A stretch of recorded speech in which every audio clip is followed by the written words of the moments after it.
Olá, meus irmãos, a paz do Senhor Jesus. É uma honra, é um prazer muito grande tê-lo aqui comigo esta manhã. Eu quero te agradecer por você escolher este canal para iniciar o seu dia, para ouvir um devocional, para se aproximar de Deus. Eu gostaria de, no final do devocional, em seguida eu gostaria de orar por você. Eu quero abençoar a tua vida, a vida da tua família, com uma oração, tá bem? Irmãos, antes eu queria pedir um favor a vocês. Existe ferramentas no YouTube que só são liberadas a partir de um certo número de inscritos.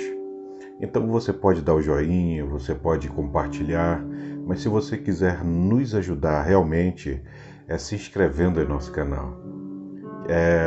Que o Senhor possa te retribuir muitas vezes, quantas vezes forem necessárias, e que Ele possa te abençoar pela sua ajuda, tá bom? Eu gostaria de falar hoje com vocês sobre a transformação de Deus em nossas vidas. Em que sentido? No sentido de restaurar, no sentido de renovar, no sentido de recomeçar, no sentido de reconstruir. Eu gostaria de falar com você em relação a isso. E novamente eu faço uma pergunta, já fiz essa pergunta outras vezes, fiz nas redes sociais, ali no Instagram, no Facebook, e a pergunta é: a igreja, como pessoa, não como templo, mas como pessoa, a igreja ela começa na família ou a família começa na igreja? Irmãos, Deus ele iria fazer uma transformação na vida de um povo, iria transformar um povo que havia se perdido nos seus projetos, que havia se perdido pelo caminho, nos intuitos, nos princípios. O povo judeu, que ele acabou esquecendo Deus, extraviando de Deus. Então, haveria uma transformação a ser feita. E o Senhor, ele vai, aqui no capítulo 6, a epígrafe diz a visão e o chamado de Isaías. Só que no versículo 13, ele diz assim: e se na terra ficar 1/10 do povo, a 10ª parte, 10%, este tornará a ser devastado, tornará a ser destruído. Contudo, assim como o terebinto, o olmo e o carvalho, quando são colocados abaixo, deixam apenas um pedaço do tronco no solo. Assim a santa semente será o seu toco, a brotar um novo começo. Aqui o Senhor ele está dizendo que haverá para haver uma renovação, um renovo, uma reconstrução, ele precisa tirar primeiro as partes que estão podres, as partes ruins, as partes que não servem para ele. E ele está me dizendo aqui, ele está nos dizendo que é praticamente a árvore inteira, que ela vai ficar na raiz, que ela vai ficar no toco. Porque se ele deixar 10% do que tem essa árvore, ela ainda vai ser devastada por ela mesma não prestar. Então ele vai deixar o toco, mas não se preocupem, que desse toco ele vai fazer brotar um recomeço, vai fazer recomeçar. Nós temos o costume de dizer para Deus até onde Ele pode tocar. Quando nós queremos um recomeço na nossa vida, de que forma Ele deve agir. Até onde ele pode agir? Não, dessa forma não. Eu não vejo Deus aí. Não, ali meu marido tem que ele tem que aprender, ele tem que mudar. Ele tem que mudar, mas eu não. Não, meu marido, ele precisa mudar mesmo. Ele precisa mudar nisso, aquilo ali, isso aqui, ele precisa mudar. E aí o casamento fica pior ainda. E a gente fica se perguntando, aonde está Deus? Mas o Senhor, ele trabalha da forma dele, como ele quer. E as evidências que nós temos é que ele tem que tirar as partes podres de cima. A gente não pode agir por Deus. A gente tem uma opção: entregar na mão de Deus ou não entregar nas mãos de Deus. Não tem a opção metade. Quando eu falo para você que a família começa na igreja, eu não digo para você que o início de uma família tem que ser dentro de duas partes que estão congregando dentro de uma igreja. Eu não falo dessa igreja física, essa aqui, ó. Eu não falo dessa igreja que tem portas, paredes, telhados, que a família deva começar ali. Muitas pessoas se enganaram, porque pensaram que a igreja começava ali dentro. Então elas fazem tudo como o homem diz que deve ser. Elas fazem tudo como o homem fala que elas devem agir. Elas se comportam como o homem diz que elas têm que se comportar. Mas elas esquecem que há um Deus que quer, que deseja, que seja o direcionador da sua vida e dos seus projetos. Mas para Ele, muitas vezes, nós não temos tempo, nós não damos abertura, nós simplesmente o ignoramos. Veja bem como pode ser isso. Os escribas, os fariseus, eles chegavam a confrontar Jesus. Eles tentavam a Jesus. Eles colocavam armadilha para Jesus, para mostrar que o dono da igreja estava errado. O dono da igreja estava errado. Quando eu digo que a família precisa começar na igreja, é essa igreja aqui. Essa é eu. É você. Não o próximo. Eu. É necessário que a gente se coloque para ser mudado por Deus, para ser tocado por Deus, para ser orientado por Deus, para ser renovado por Deus. Pastor, o que o Senhor está falando? Veja. Capítulo 6. No ano em que faleceu o rei Uzias, eu vi o Eterno sentado sobre um trono alto e exaltado, e a aba do seu manto preenchia todo o templo. É a sua presença. Eu vou pular para o versículo 5, para o versículo 4. Ao som das suas asas, das suas vozes, os batentes das portas tremeram e o templo ficou repleto de fumaça. Então eu bradei: ai de mim! Não tenho salvação, porquanto sou homem de lábios impuros e vivo no meio de um povo de impuros lábios. Os meus olhos contemplam o Rei, o Senhor dos Exércitos. O Senhor não procurou um santarrão, Ele não procurou o certinho da história. Porque Ele foi numa pessoa que tinha lábios impuros, no meio de um povo de impuros lábios. Para Ele não faz a diferença de como você está certinho perante esta terra. A diferença que faz para ele é se existe sinceridade no seu coração e quebrantamento. Versículo 7. Com ela, imediatamente um dos serafins voou até onde eu estava, trazendo uma brasa viva que havia tirado do altar com uma tenaz. Com ela tocou minha boca e declarou-me: vê, isto tocou os teus lábios, a tua culpa será removida e o teu pecado está perdoado. O toque do Senhor fez a diferença, não a tua sabedoria. O toque do Senhor fez a diferença, não teu conhecimento.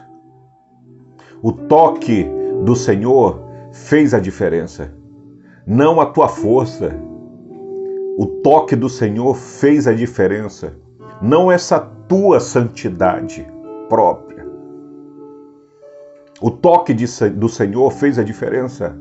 Não foi quantas vezes tu sobe monte, quantas vezes tu jejua, se tu és muito santo aos teus olhos. O toque do Senhor fez a diferença e o quebrantamento que você se coloca diante dele para reconhecer quem você é quem vai fazer a diferença para que ele possa mudar a tua sorte e da tua casa e da tua família. Ou seja, transformar esta igreja que existe em você numa igreja santa depende do toque do Senhor.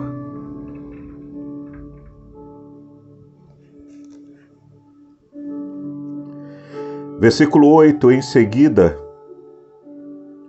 ouvi a voz do Eterno que chamava: quem hei de enviar? Quem irá por nós? Ao que prontamente respondi: eis-me aqui, envia-me a mim.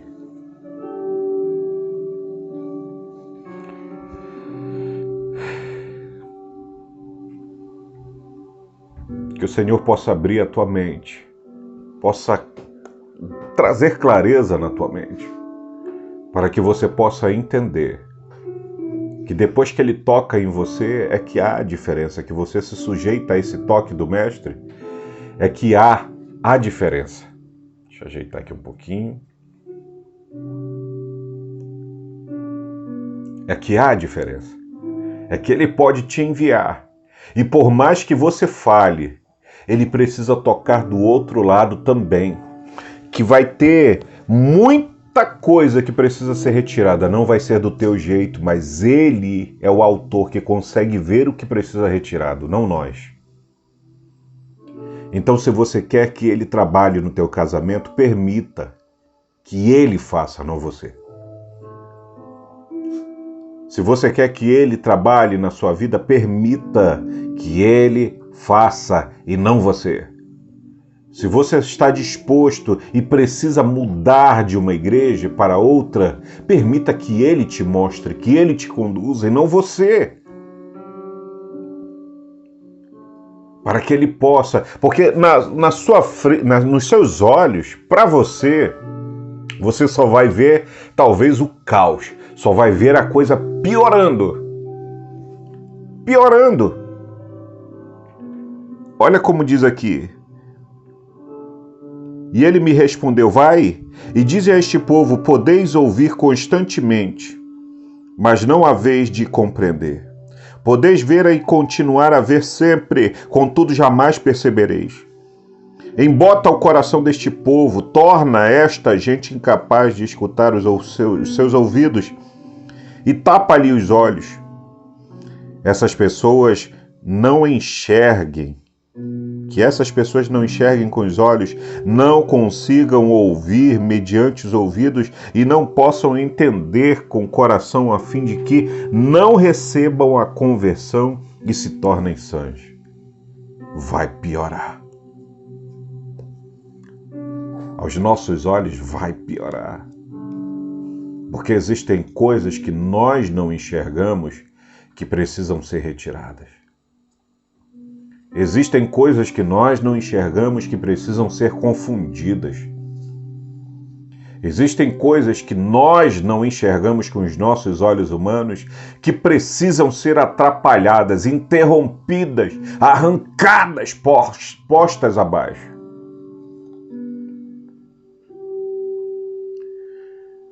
Diante disto indaguei: até quando, ó Eterno?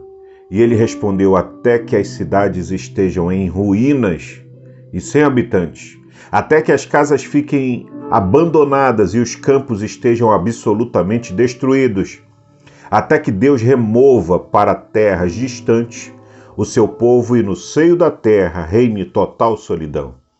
E, se na terra ficar 1/10 do povo, este tornará a se devastar. Ele está falando do povo judeu. Mas nós podemos usar isso aqui, esta sombra do Antigo Testamento, para o Novo Testamento, para as nossas vidas. Ele está dizendo aqui que não vai ser exatamente como ele quer. Não vai ser.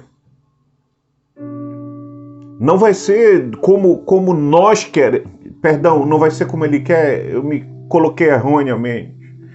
Não vai ser como nós queremos. Não vai ser.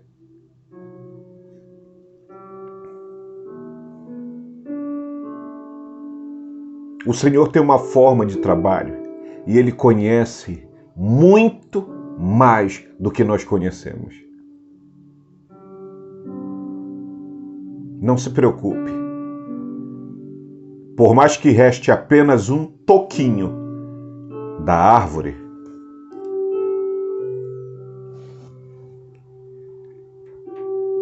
diz aqui no final do versículo 13. Apenas um pedaço do tronco no solo, assim a santa semente será o seu toco, a brotar como um novo começo. Não se preocupe. Pode ficar apenas um toco. Mas o Senhor, Ele vai fazer um renovo. Vamos orar.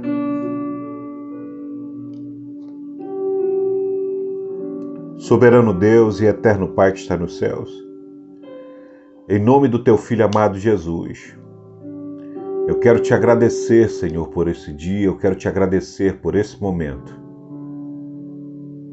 Soberano, Tu é mais do que tudo. Tu conheces mais do que tudo. Tu conheces o nosso coração, a nossa entrada, a nossa saída. Tu sabes, Senhor. Tu que conheces. Tu sabes até onde nós suportamos. Até onde nós conseguimos ir, Senhor. Tu sabes. Tu sabes. Olha para o coração dorido, Senhor. Olha para aqueles que estão neste momento, Senhor, necessitados do Teu bálsamo. Olha para aqueles que já estão no toco, Senhor. E que agora o Senhor pode olhar para um novo começo, para um recomeço. Que tudo seja para a Tua honra, e que tudo seja para a Tua glória, e que tudo seja para o Teu louvor. Obrigado, Senhor. Nós queremos sim, da mesma forma como foi o chamado de Isaías, que o Senhor nos toque com a Tua tenaz tirada da brasa do Teu altar, para que possamos nos tornar puros, nos tornar de lábios puros, e que o Senhor possa nos usar para alcançar aonde precisa ser alcançado, e que tudo seja para a honra e glória do Teu nome, Senhor. Tudo seja para a honra e glória do Teu nome, Deus. Em nome de Jesus, Pai, eu quero Te agradecer, Senhor, por este dia, e que toda a honra e toda a glória sejam dados a Ti. Amém. Irmão, que o Senhor possa falar melhor no seu coração, na sua mente, e que a tua mente possa ter clareza para receber a sua palavra. Em nome de Jesus. Amém?